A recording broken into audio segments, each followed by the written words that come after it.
Bonjour à tous, chers fans des Milwaukee Bucks, chers fans des Indiana Pacers, chers fans de NBA, ou même si vous êtes là et que vous savez pas trop pourquoi, bah salut à toi.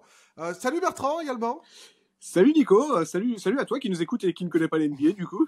Mais, Bienvenue. mais, tu- mais tu vas peut-être en apprendre, hein, parce qu'on n'est pas non plus, voilà, ouais, on est un peu drôle, mais bon, sinon, au-delà de ça, et encore, ça dépend des jours. Donc, aujourd'hui, au programme, la preview du Bucks Pacers qui s'est dessinée lors de la dernière journée. Décidément, toutes les équipes ont attendu la fin pour nous dévoiler le calendrier de ces playoffs. Donc, Milwaukee, Indiana, deux équipes qui se connaissent bien en plus, Bertrand. Plutôt bien, ouais, et pas, il s'apprécie pas trop, on va dire. Non, c'est pas la grande entente. Il y a eu des petits soucis. Là, on a eu quoi? On a eu le coup du ballon, le ballon du match.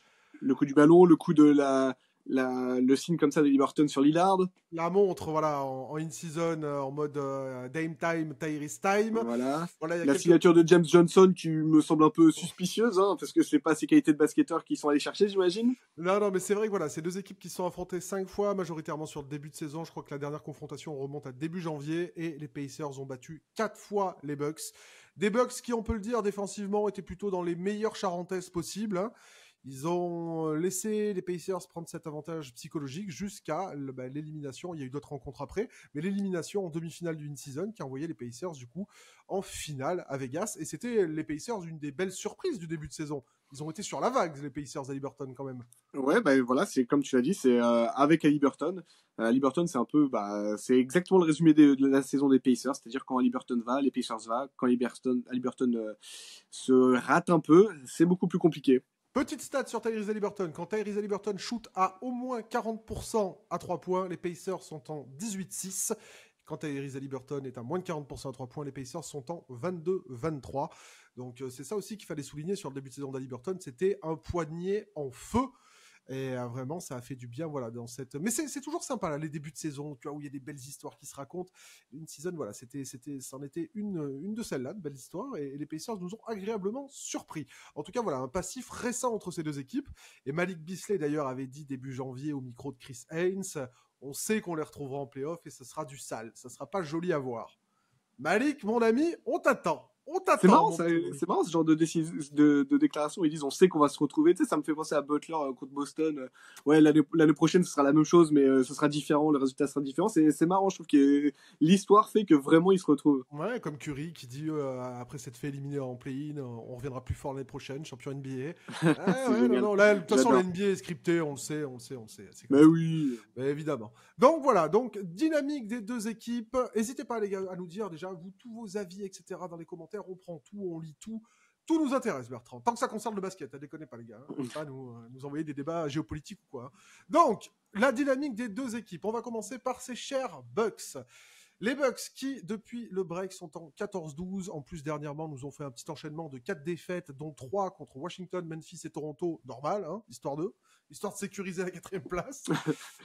Et puis surtout sous Doc Rivers, parce qu'on le sait, les Bucks ont eu un petit changement de coach pendant l'année. Gros bouleversement l'été dernier, Adrian Griffin qui est arrivé, Damien Lillard himself qui est arrivé dans le Wisconsin, et surtout le petit changement, c'est Doc Rivers, le conseiller, hein, Le fameux. le conseiller romain avec une dague, tu sais, prêt à te la planter dans le dos. Donc en tout cas, Doc Rivers est arrivé depuis ses 17 victoires, 19 défaites sous Doc Rivers, donc même pas un bilan positif. Tu as des trucs à dire sur l'arrivée du Doc? Non, je trouve rapidement que voilà l'arrivée de Doc Rivers, je trouve que c'est pas bien fait comme il se devait. J'aurais mis plus de temps, moi, j'aurais donné plus de temps à Adrian Griffin, coach rookie avec Lillard. Ça, on sait que ça change beaucoup l'équipe d'avoir un nouveau joueur comme ça. Et est-ce qu'ils ont pas un peu rushé les objectifs je veux dire, est-ce qu'ils auraient pas pu se donner une année avec Griffin, avec Antetokounmpo, avec Lillard, plutôt que tout de suite rusher et aller chercher Doc Rivers? L'avenir nous le dira, mais pour l'instant, c'est plus du côté pas ouf la solution qu'ils nous ont trouvée là, surtout Doc Rivers. Ouais, t'aimes bien le rappeler, là, l'histoire avec Terry Stotts, du coup. Terry Stotts, ancien coach de Damian Lillard à Portland, que Très proche, ouais. Milwaukee avait recruté en tant qu'assistant cette année, peut-être pour faciliter l'arrivée de Dame. Et petite embrouille avant le début de la saison entre Adrian Griffin et Terry Stotts. Terry Stotts un peu susceptible et vexé. Après, on ne sait pas ce qu'ils se sont dit. Hein, s'il a insulté la daronne, Bien normal sûr. qu'il soit parti. Terry Stotts a dit, bon, ben, allez vous faire voir, je me casse. Et bon, paye l'ambiance day one, du coup. Ouais. Donc, depuis Doc Rivers conseiller, Adrian Griffin est parti, tout ça. Donc, la dynamique n'est pas forcément très très bonne sous ce nouveau groupe. Il y a eu quand même aussi quelques blessures. On pense à Yanis qui a eu quelques pépins. Dame aussi qui a été absent quelques temps. Chris Middleton qui a été pas mal absent également.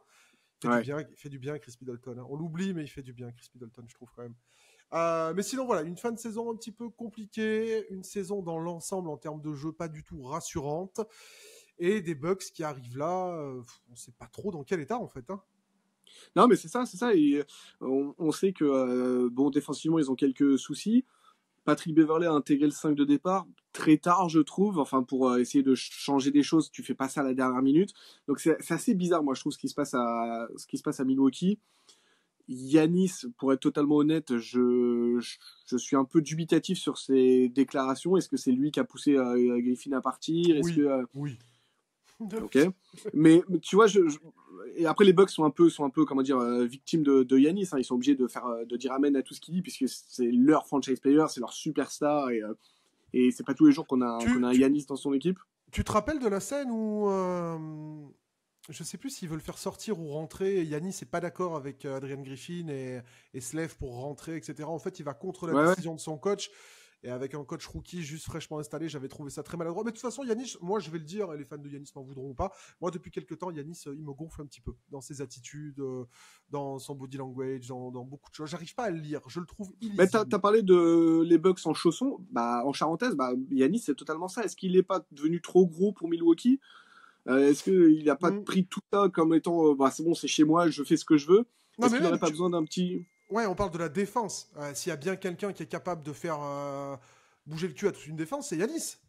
Mhm. Yanis, il a les Non mais oui, oui, il attributs doit pour prendre faire. son rôle de leader de toute façon, et je le vois pas en tant que leader cette année. Après, voilà, on l'a dit, et comme l'a dit un grand homme un jour, William Guillory, spécialiste des Pels pour The Athletic, il a dit incorporer les joueurs, ça prend une année. Et plus gros est le joueur, plus ça prend de temps. Parce que justement, Damien Lillard, c'est un talent énorme, donc il faut tout retravailler, aussi bien offensivement que défensivement. Des automatismes, ça se change pas du jour au lendemain. Des systèmes, ça se dessine pas du jour au lendemain. Donc tu l'as dit, peut-être qu'il fallait laisser à cette équipe du temps. Moi, de toute façon, je jugerai pas les Bucks sur cette saison-là. Peu importe le résultat. Bon, après, s'ils se font sweep 4-0 par les Pacers, peut-être qu'on en parlera différemment. Mais en tout cas, c'est pas forcément sur cette saison-là que je les jugerai. Ah, ouais, voilà, après tu parles de sweep, mais même s'ils se font sortir, ça ferait 2 éliminations au premier tour, coup sur coup. Je sais pas, il y a des questions qui vont commencer à être posées. Et moi, je serais inquiet. Bon, moi, je voulais en parler plus tard, mais là, on est dans les dynamiques et on est dans le fil de la discussion. Moi, je vais te dire un truc. Je trouve que Damien Lillard, je sais pas, je le sens pas. Il y a eu des discours de façade un petit peu pour nous rassurer. On a beaucoup parlé au All-Star Game. Pas le joueur. Hein. Le joueur, j'aime beaucoup. Il fait des efforts défensifs et tout. Mais je sens que ça le fait chier d'être à Milwaukee. Tout simplement, je sens que ça le fait chier. Parce que dans ses attitudes, donc on le sait, petit récap, Damien Lillard a divorcé l'été dernier, ou l'année dernière, enfin bref, récemment. Donc il a plus ses enfants, il a plus sa famille qui était majoritairement basée à Portland. Du coup, il a plus ses amis, il a plus personne. Il est un peu esselé dans ce Wisconsin. Il a dit même lui-même que bah voilà, avant il sortait, il voyait du monde. Aujourd'hui, il regarde de la boxe. Ouais. Non, c'est vraiment métro, boulot, dodo. Bon, il n'y a pas Voilà, le métro, mais voilà quoi. c'est un peu ça. Puis même le coup des Blazers, même si le boulot du GM c'est de récupérer la meilleure contrepartie.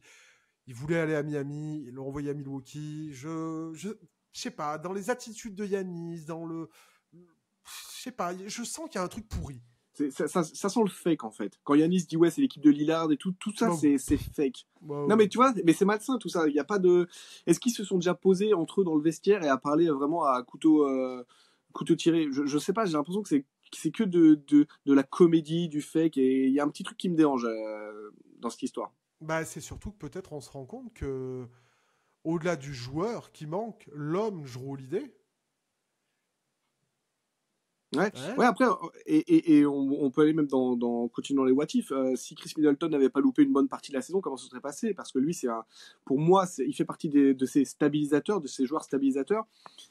Malheureusement, bah voilà, on est dans la réalité et Chris Middleton a loupé une bonne partie de la saison et les Bucks sont dans la situation qu'ils sont aujourd'hui, c'est-à-dire jouer les Pacers. Pas évident ce match-up pour eux et dès le premier tour et c'est la série de tous les pièges pour eux. Et en plus, juste pour revenir, et après on va peut-être un peu parler d'Indiana également, euh, la vie d'une équipe, c'est aussi la vie d'un groupe, la vie d'hommes, etc., voilà, qui partagent toute une aventure. Et Drew a dit il y a pas longtemps chez Draymond que le premier à l'avoir appelé, à être venu le voir, c'était Chris Middleton.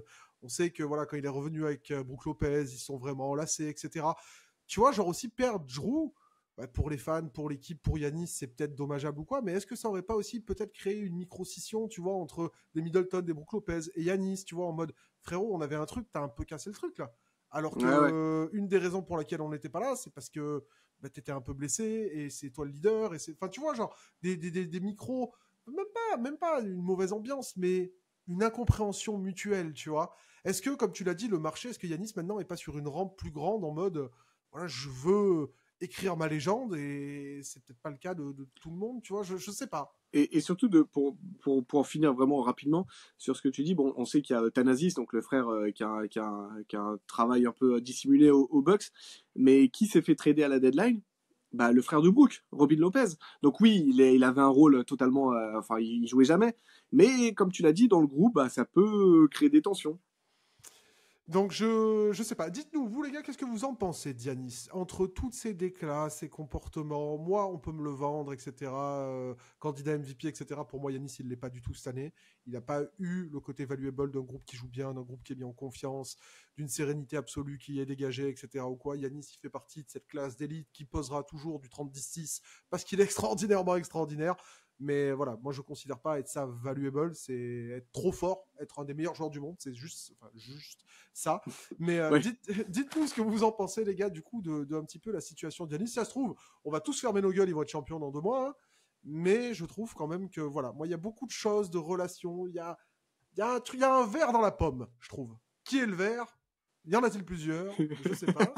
Mais je sais pas, il y a un petit truc qui me dérange. Donc voilà un petit peu. On reviendra peut-être au fur et à mesure de cette discussion sur plusieurs points. On va parler un peu des Pacers parce que mine de rien, les Milwaukee Bucks ne jouent pas contre eux-mêmes, bien que ils vont jouer aussi contre les Indiana Pacers, une équipe qui leur a pris 4 matchs sur 5 cette saison, une équipe qui les a sortis d'une season tournament, une équipe qui est ambitieuse, qui veut construire quelque chose autour de leur jeune pépite Tyrese Haliburton. Donc meneur, gestionnaire, etc. Bien long, bien flashy comme on aime. Bon, seul défaut, il fait des no-look pass qui ne sont pas des no-look pass. Mais bon, ça c'est un autre débat. Bon, c'est pas Ils le ont... seul, hein. Non, c'est pas le seul.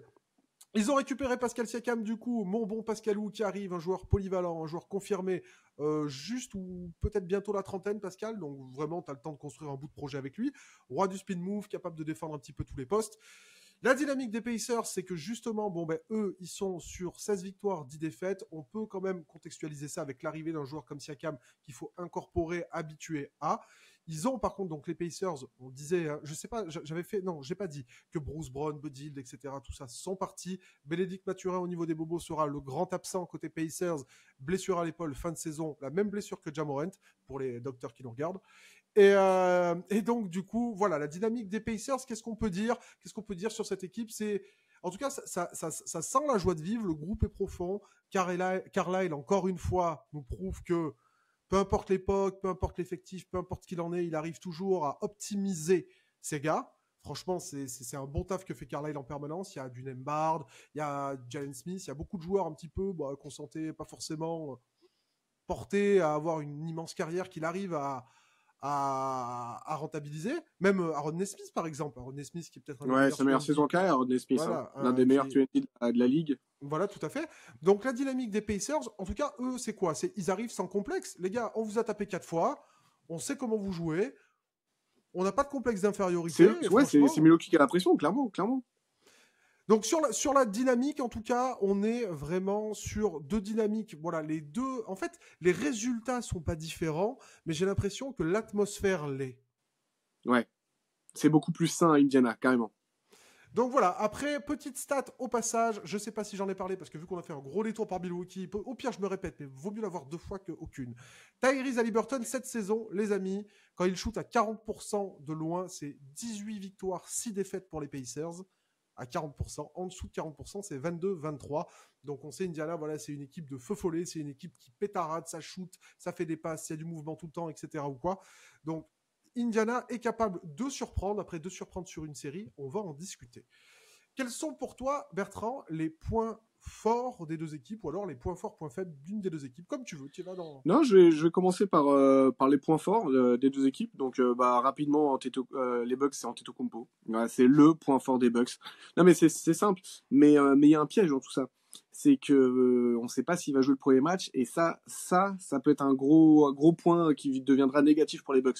Mais voilà, non, sinon Antetokounmpo, je veux dire, on peut critiquer l'homme actuellement, que ses déclarations qui prend un peu trop de place, etc. Mais le joueur, oui, c'est l'un des meilleurs joueurs du monde, et tu te retrouves en série de playoffs à jouer contre Antetokounmpo, bah désolé, mais ton game plan, il est sur comment stopper Antetokounmpo, comment le ralentir. Donc Antetokounmpo, malgré tout, ça, c'est bête à dire, hein, mais c'est le point le plus positif pour les Bucks. Pour les Pacers, bah eux c'est facile également, une attaque de feu. Ils se tirent la bourre avec Boston, savoir qui est la meilleure attaque. Donc Indiana met plus de points par match. Ils sont deuxième derrière Boston à l'offensive rating. Ils ont une pace, donc c'est-à-dire que leur jeu est rapide. Je pense que d'ailleurs ce sera une des clés de la franchise de contrôler cette pace, d'être le plus rapide possible. C'est leur gros point positif, donc voilà, tout le monde peut shooter, hein. Miles Turner, c'est leur pivot, il shoot. Siakam a quand même un petit shoot, plus mi-distance, mais il a quand même un shoot. Nesmith, on l'a dit, c'est un des 3 meilleurs 3&D. T'as Liberton, tu as dit la stat. Bref, c'est une grosse équipe qui shoot, même Nembhard. Donc ça, c'est bien d'avoir un peu des shooters un peu partout pour différencier les menaces. Ouais, mais je te rejoins plutôt sur les points forts. Sur Indiana, moi je me suis noté voilà, le rythme, mouvement de balle, tir, etc. C'est une équipe qui défend bien la ligne extérieure également, Indiana. C'est une équipe qui voilà, va lâcher les chevaux. Et pour moi, c'est une des clés, on en reparlera plus tard. Si Indiana arrive à imprégner son rythme, force. Parce que Milwaukee a essayé quelquefois de jouer au rythme de l'attaque. Jouer au rythme de l'attaque avec les Pacers, c'est un peu comme jouer au rythme de l'attaque avec les Suns à l'époque. Force, Ouais. force et courage à vous, hein. Il faut les tenir. Après, en point fort côté Indiana, j'ai noté l'expérience accumulée lors d'une season, même si voilà, il y avait du Bruce Brown, il y avait du Bud Hill. C'est quand même un groupe qui a pu goûter, mine de rien, à un échantillon de compétitivité. On a vu qu'il y avait des défenses un peu plus resserrées. Je me rappelle du match à Indiana contre Boston, c'était une ambiance limite Game 7 de finale. Donc ça aussi c'est un point positif. À Indiana, va falloir aller y gagner parce qu'on sait que l'état d'Indiana c'est un grand état de basket. C'est des mecs qui sont passionnés. On parlait des fois de la Caroline du Nord ou quoi. Ça c'est un état un peu similaire. L'état d'Indiana sera derrière son équipe des Pacers.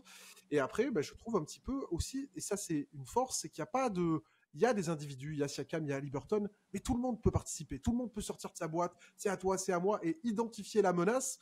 Va y avoir des mecs à surveiller de près, mais Indiana, ça peut péter dans tous les sens. T'as n'importe quel mec qui peut arriver, et bim.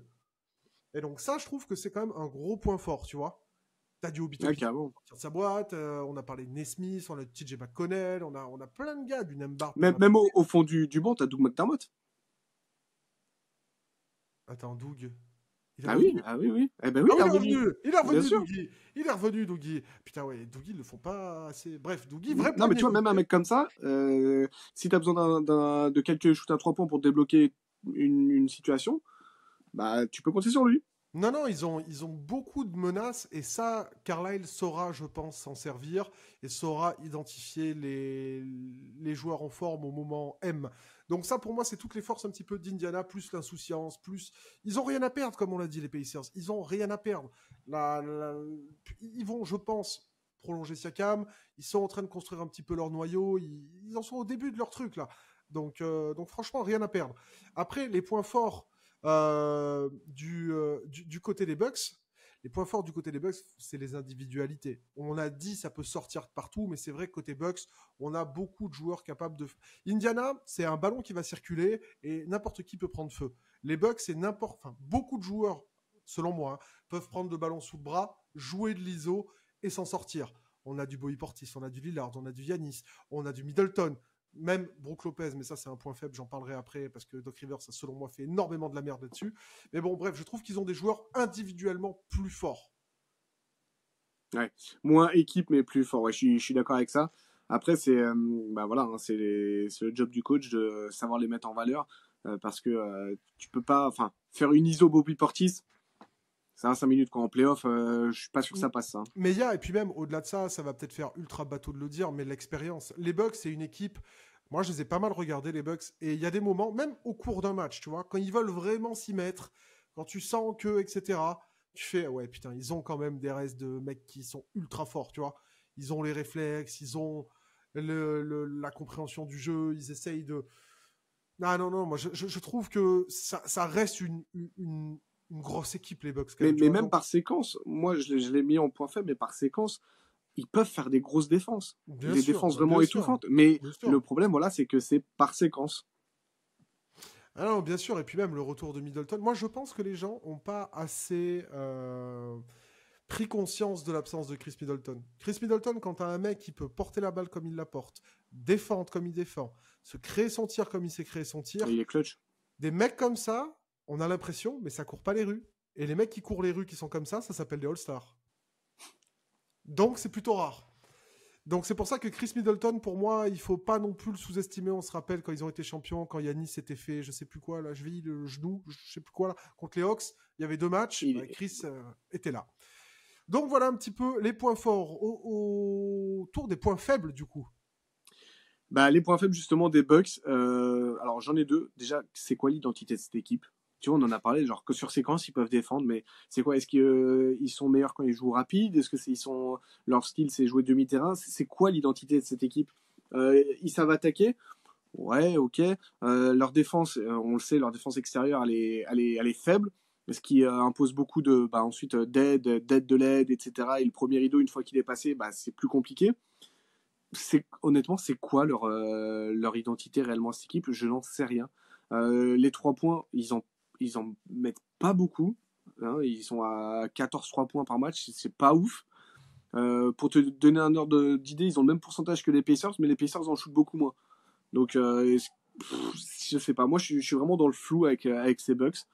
Donc, ouais, gros point faible. Pour les Pacers, eux, c'est bien sûr le revers de la médaille. Hein. Ils sont très forts en attaque, ils sont très faibles en défense. Deuxième pire defensive rating. Et en plus de ça, ils prennent pas un rebond. Il y a que 2 équipes en NBA qui prennent moins de rebonds qu'eux. Donc en playoff, on sait que la bataille du rebond, c'est quelque chose de primordial. Donc ça me fait un petit peu, ça me fait un petit peu peur, sachant qu'en plus, t'affrontes du Portis, du Antetokounmpo et du Brook Lopez, qui eux sont sans aller jusqu'au terme machine à rebond, parce qu'eux aussi ils sont pas non plus exceptionnels au rebond Milwaukee, mais ils sont quand même bien meilleurs. Donc ça m'inquiète du côté Pacers. Donc encore une fois, on en revient au rythme qu'il va falloir qu'ils mettent pour qu'il y ait le moins de rebonds possible et le plus de paniers faciles de demi. Et par contre, Bertrand, moi je suis absolument pas d'accord avec ce que tu as dit, hein, parce que je suis allé vérifier et de mémoire, c'est ce que j'avais. Les Bucks, c'est la 2e équipe qui met le plus de 3 points depuis le break. Hein. Ah, depuis le break? Non, je te parle en globalité. Oui, même ils sont 5 ou 6e sur la saison à 3 points. Mais après, tu fais. Oui, mais alors, je reviens à mon problème d'identité. Si tu mets si t'as ces joueurs à 3 points, donc c'est-à-dire t'as Bisley, t'as Lillard, T'as Jake Roder, t'as Bobby Portis, t'as Brook Lopez. Ok, mais Ils ont du monde, quand même, hein. non, mais je m'attarde juste sur le secteur extérieur. Si tu mets ce Lillard, Bisley, comment tu fais pour défendre? Ah oui, non, mais là, c'est un autre problème, du coup. C'est pas la même chose. Là, on parlait du Ah oui, shooting, là, on non, parle de la défense. oui, mais c'est bien le problème. C'est que là, Doc Rivers, il s'est plus orienté. Là, en ce moment, il s'oriente plus vers de la défense sur la ligne extérieure. Mais en s'orientant sur la défense sur la ligne extérieure, tu enlèves du shooting. Donc moi, je veux bien avoir Connaughton. On dirait Doc Rivers qui justifie, là, comme tu m'expliques la chose. Hein. Je comprends pas tout, là. Non, mais moi, je pense qu'il faut faire un choix. Soit tu vas à fond sur les shooters, soit à fond sur la défense. Mais là, je t'ai dit, on comprend pas l'identité des Bucks. Et ils sont perdus entre les deux. Donc tu sais pas. Ah ben pour moi, c'est plus une question d'équilibre à trouver. Et là, pour le coup, là, je peux te Mais rejoindre. attends, Nico, tu trouves pas l'équilibre, tu cherches pas ton équilibre à la veille des playoffs. Ah non, mais depuis le début de l'émission, j'attends ce moment-là, là où je suis maintenant, pour dire ce que j'ai à dire. Vas-y, sors le fusil. Non, mais ce que je veux dire, c'est que dire que à 3 points, etc., c'est pas bon. Non, c'est pas vrai. Les Bucks sont bien à 3 points et d'ailleurs se reposent peut-être même un peu trop sur le tir extérieur, les Bucks. Moi, j'ai même un souvenir contre Phoenix, là où ils prennent 25 points d'avance parce que ça rentre un peu moins. Ah, Yannis, c'est pas là, qu'est-ce qu'on fait? Doc, il n'a pas grande idée. Par contre, là où je suis d'accord, oui, défensivement, bien sûr que le backcourt Lillard, Malik Beasley, même si, et ça je tiens à le souligner, il y a eu des améliorations individuelles, non. En playoff, c'est non. Et même, Lillard vient d'arriver, était là en mode, ouais, Dame, on va te mettre dans les meilleures conditions. À quelle heure tu mets Damien Lillard dans les meilleures conditions en lui mettant Malik Beasley, l'un des pires défenseurs de la ligue, à côté de lui? C'est complètement con. On a Adrian Griffin qui avait commencé à mettre du Andre Jackson, donc pas bon shooter, bel athlète, bon coffre, volontaire, etc. à développer. Les gars, vous avez plus de pics. Développez des jeunes aussi. Soyez pas débiles à un moment donné. Il faut peut-être en développer. Donc on a AJ Green qui sort un peu, mais Andre Jackson, c'est pas le cas. Ça, énorme connerie. Ce backcourt de merde, Malik Beasley et Damian Lillard, c'est une énorme connerie. Ils vont le payer. Tu sais quoi? Ils vont le payer et ça sera bien fait pour leur gueule. Hein. Parce que même s'il y a des efforts, et je leur souhaite pas, hein, mais ça fait des mois et des mois et des mois que tout le monde le voit. Et le pauvre Malik Beasley, on va pas lui demander d'être un joueur qu'il n'est pas. C'est pas ce genre de joueur, Malik Beasley, donc on va pas lui tirer dessus. Tu l'as l'image en tête quand Haliburton il le dépose ou Beasley il est là. Oui. Pareil comme Brunson sur Keon Ellis. Keon Ellis, ouais. Fan de screen, il part et Beasley. Malik, qu'est-ce que tu fous? Donc non, ça pour moi c'est un scandale Milwaukee qu'ils aient fait ça. J'espère, il y a Patrick Beverley qui est là, j'espère qu'à un moment donné ils vont tenter du Patrick Beverley à côté de Dame, même si au niveau du gabarit ça sera peut-être un peu petit. Après Malik Beasley c'est pas non plus un géant. Ça j'aime pas. Ça fait je ne sais combien de temps que short corner, post bas, extérieur raquette, là, tout ça là, le low post en bas là. J'aimerais voir Brook Lopez être capable de recevoir quelques ballons. Brook Lopez, si on regarde le basket depuis plus de 5 ans, on sait qu'il est capable de mettre des paniers à 3-4 mètres du cercle. Je ne l'ai pas vu. Doc Rivers a dit après le All-Star Game, oui, une des choses que je vais chercher à mettre en place, c'est remettre les joueurs dans leur spot préférentiel, etc. Mon cul, il a rien fait. Et pourtant, Doc Rivers, je l'ai défendu. J'étais là, non, les gars, 2008 quand même. Ouais, vous êtes durs, c'est des mauvaises expériences, mais il n'était pas seul responsable ou quoi. Moi, je trouve que j'ai l'impression que ce groupe des Bucks, il est en roue libre. Il doit vivre sur son seul talent, sur ses seules connaissances basket, aussi bien défensives qu'offensives. Donc, ils en ont de l'IQ. Hein. Pour Lopez, Middleton, Pat Bev, Dame, bien sûr. Même moi, je les prends les Bucks, ils vont faire des résultats. Mais au bout d'un moment, il y a des incohérences, il n'y a pas d'équilibre. Il n'y a pas d'équilibre. Ils avaient Jrue Holiday, Grayson Allen. Donc Grayson Allen qui n'a pas mis un tir contre Boston, ça leur a été fatal. Mais en tout cas, défensivement, qui s'est quand même souvent tapé le cul par terre. Donc ils avaient Grayson Allen, Jrue Holiday, l'un des meilleurs backcourts défensifs de la ligue. Aujourd'hui, ils ont Damian Lillard, Malik Beasley, l'un des pires backcourts défensifs de la ligue. Genre, enfin... Non, mais je pense qu'ils ont dû. Tu vois pourquoi j'attendais de parler de ça depuis tout à l'heure. Je pense qu'ils ont fait un mauvais pari, c'est-à-dire qu'ils ont dû se dire bon, on va associer les deux parce qu'on a Chris Middleton dans l'aile, parce qu'on a Giannis Antetokounmpo à l'intérieur et parce qu'on a Brook Lopez. Ouais. Mais déjà, regarde, Giannis, il a pas pris une indive en défense depuis 2018. Oui, donc, non, mais c'est ça que je te dis, c'est qu'après, il y a les joueurs sur le papier et les joueurs ce qu'ils donnent sur le terrain. Et le problème, c'est que même sur le papier, Middleton, il était blessé quasiment toute la saison. Donc oui, c'est un souci. C'est pour ça que je parlais de stabilisateur quand je parlais de Middleton. Mais là, tout ce que tu as dit, tu vois, ça confirme, c'est un bus sans chauffeur. Ça avance, mais on ne sait pas trop qui est le capitaine du navire. Mais même, je repense à c'est l'équipe de Dame, mais qui dit ça, genre même Dame il y croit pas, genre c'est l'équipe de non, c'est pas l'équipe de Dame, c'est ton équipe, mais tu vas l'accompagner de la meilleure des façons pour qu'il arrive à se mettre en oh putain la com, c'est un métier hein, d'être communicant parce que non mais en tout cas et moi ça me déçoit parce que le groupe pour moi peut être champion NBA. Ce groupe de Milwaukee peut être champion NBA. Le seul truc c'est qu'à un moment donné tu peux pas avoir un backcourt aussi peu efficient. Et encore, je le répète, ils ont fait des efforts. Je vois Damian Lillard faire des efforts. Mais Lillard, ouais, j'allais te dire, Lillard fait des efforts, mais ça reste Damian Lillard. Mais même Damian Lillard, tu peux pas lui demander d'être un pitbull défensif en mode, alors ton boulot, c'est de mettre les shoots clutch et en plus de ça, de stopper le meilleur attaquant. Ok, ouais, ok. Non.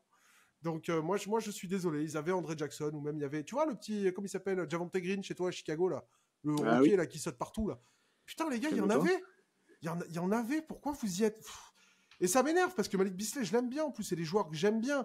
Mais si Malik Beasley, c'est quoi cette phrase? Je vais la rec. Si Malik Beasley met pas un tir en playoff, faudra pas venir pleurer. Hein. Parce qu'on les connaît, les Joe Harris, les machins et tout, la saison régulière, ouais, meilleur pourcentage des nets all time, mon poignet doré, etc. Arrivé en post-season, les mecs, nuls à chier, plus de couilles, il n'y a plus personne. Bref, ça me gonfle. T'as compris que j'étais énervé aujourd'hui? Ouais, légèrement, ouais.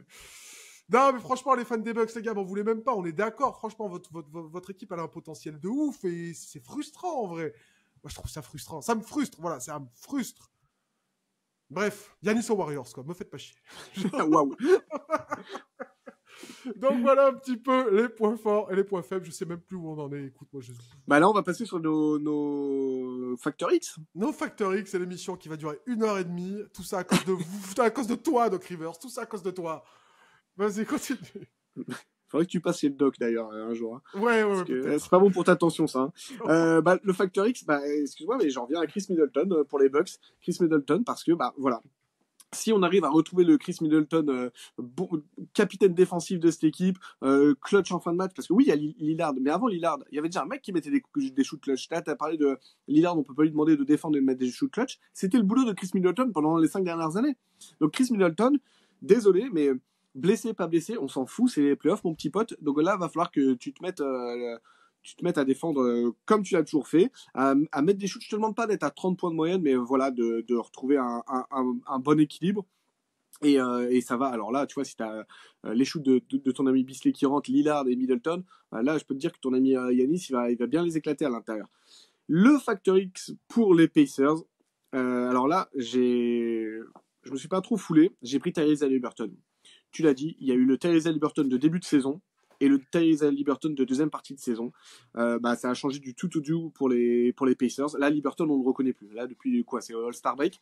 C'est qui ce mec? Attends, au début, on avait Jason Kidd mix avec Allen Iverson, et maintenant on se retrouve avec Tim Legler mix avec John Crotty. Non, c'est pas possible. Donc là, tu arrives en playoff, c'est ton moment à Liberton. Justement, pendant le in-season, tu étais au top. Est-ce que tu avais besoin d'avoir des matchs un peu plus à enjeu pour retrouver ton niveau? J'espère. En plus, tu as tout ce qu'il faut, quoi. Tu as du shoot, tu es long, tu sais faire jouer les autres, etc. Tu sais donner les ballons dans les bons spots, faire des passes aveugles.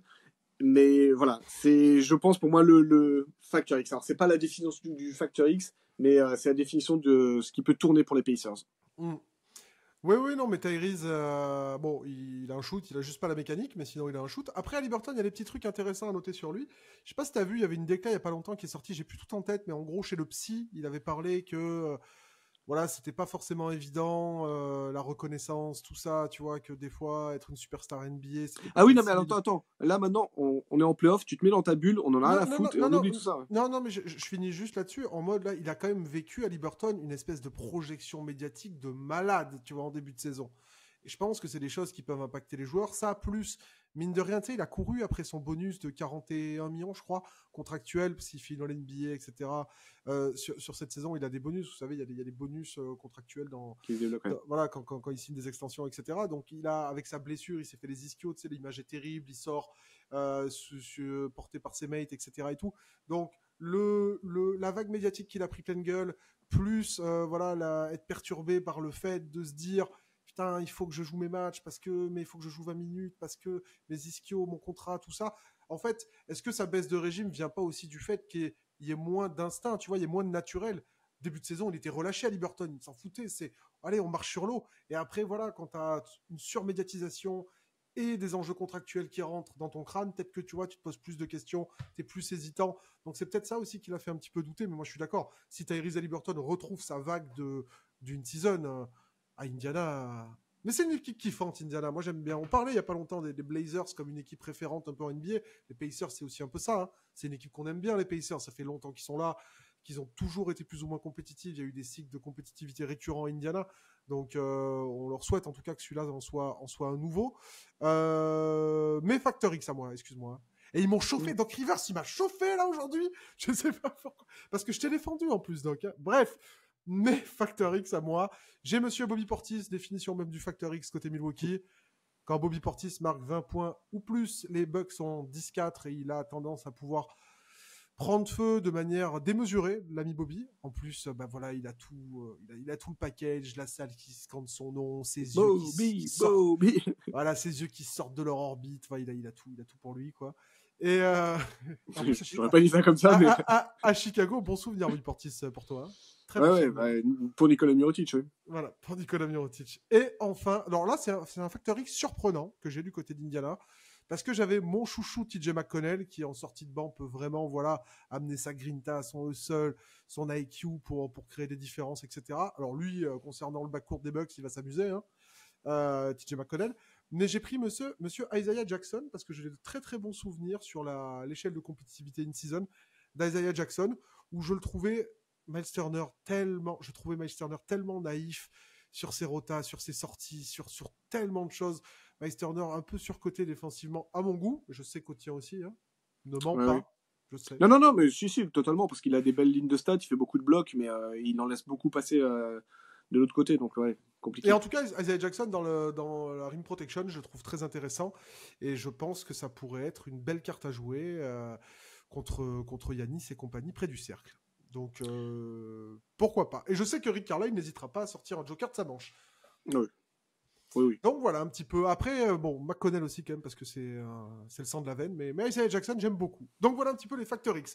Les points clés, qu'est-ce qu'on n'a pas abordé, Bertrand? Est-ce que tu penses que les Pacers peuvent bâtir le fameux Antetokounmpo Wall, c'est-à-dire donc la muraille pour empêcher Antetokounmpo de passer, comme a pu le faire par le passé Boston ou Miami? Ils ont quand même Siakam qui a le corps pour ça. Miles Turner qui est assez mobile, donc... C'est une grande force. En tout cas, moi je pense que Siakam va pouvoir énormément apporter à Miles Turner en termes d'IQ défensif. Et pourquoi pas? T'as Carlisle aux commandes, t'as Pascal Siakam dans ton équipe. Bah pourquoi pas, hein, en vrai. Après, c'est pas forcément leur identité, donc je sais pas trop à quel jeu ils vont jouer. Mais je sais qu'ils sont capables, soit d'intensité, de laisser de beaux efforts sur le parquet, ces Pacers, et je pense qu'ils peuvent être surprenants. J'étais parti sur un prono en discutant, j'ai plus le même. Ça, c'est fou, ça. Ah bah vas-y, hein, fais-le au feeling. Tu veux mon prono, comme ça je te laisse le temps de réfléchir? Vas-y. Ok, alors mon prono, malgré tout, c'est Milwaukee en 6. Parce que, voilà, Antetokounmpo, je sais que sa blessure, ça peut changer beaucoup de choses, mais je me dis que on peut pas avoir 2 fois le même scénario. 2 fois, 2 années de suite, le même scénario. Pour moi, c'est impossible. Antetokounmpo est trop fort. Lillard en playoff, on sait que c'est pas le même animal, même s'il a eu des problèmes personnels, même si en défense c'est compliqué. Je n'imagine pas les Bucks se faire sortir par les Pacers, que j'aime beaucoup, hein, très belle équipe, une équipe très jeune, très dynamique, où ça pète dans tous les sens. Mais voilà, face au défi playoff, je sais pas comment les Pacers vont tout simplement évoluer. Là où je sais comment Milwaukee peut évoluer, donc j'ai plus de certitude sur les Bucks. Les Bucks en 6, ils ont l'avantage du terrain. Voilà. Milwaukee l'année dernière arrivait trop sur 2, en mode on se voyait déjà en finale, on s'est fait sortir. Bah là, je pense qu'ils ont toutes les raisons du monde pour pas être trop sur 2. Hein, une saison. On en a évoqué quelques-unes en tout cas. On en a évoqué quelques-unes, donc je pense que là, il est l'heure pour eux de faire taire tout le monde, de se concentrer. On sait que voilà, des Pat Bev. Tu regardes le parcours de beaucoup de joueurs qu'ils ont, c'est impossible que ces Bucks n'essayent pas de se remobiliser. Et si ça se remobilise pas, ça sera dramatique. Mais moi, je vois les Bucks quand même parce que Giannis reste le meilleur joueur de la série, parce que Lillard est resté professionnel toute l'année. Et je pense pas que ce sera lui qui fera de vagues en playoff. Middleton, c'est un pro. Brook Lopez, c'est un pro. Ils ont leur tête brûlée, ils ont tout ce qu'il faut. En fait, Milwaukee a tout le matos, pas pour passer ce tour, en termes de joueurs, d'expérience, de qualité, de complémentarité, même le fit Giannis Lillard, hein, qui est sur le papier magnifique. Ces Bucks ont normalement tout ce qu'il faut pour être champion NBA. Donc, à un moment donné, s'ils passent pas ce premier tour, c'est une honte. Si Giannis est là et en santé, tu vois, et oui, c'est différent. Donc, pour moi, je mets 4-1 à Milwaukee et j'espère que Milwaukee montrera que la saison régulière est la saison régulière et que les playoffs sont les playoffs. C'est bien dit ça, j'aime beaucoup. C'est beau pour finir. Bon, ben moi, je vais aller faire quelques tours de stade hein, pour me défouler. Boire un verre d'eau. Voilà, on va boire un petit peu et on se retrouve prochainement pour de nouvelles vidéos. Les gars, n'oubliez pas les petits likes, les petits commentaires, tout ça, ça aide énormément à faire monter la chaîne. On aimerait, Bertrand, que cette chaîne YouTube grandisse. Bien sûr. Donc, si vous aimez nous entendre, et peut-être même les gars qu'on vous réserve quelques surprises, parce que moi, ce qui me taraude depuis le début, c'est vous faire participer. Et on réfléchit à des trucs via des plateformes, etc., pour peut-être faire des trucs avec la communauté pour que ce soit encore plus cool. Parce que nous, on partage les responsabilités, on vire pas tout le monde, hein, comme certains. Bref, on se retrouve prochainement. Prenez soin de vous et à bientôt. Ciao les gars.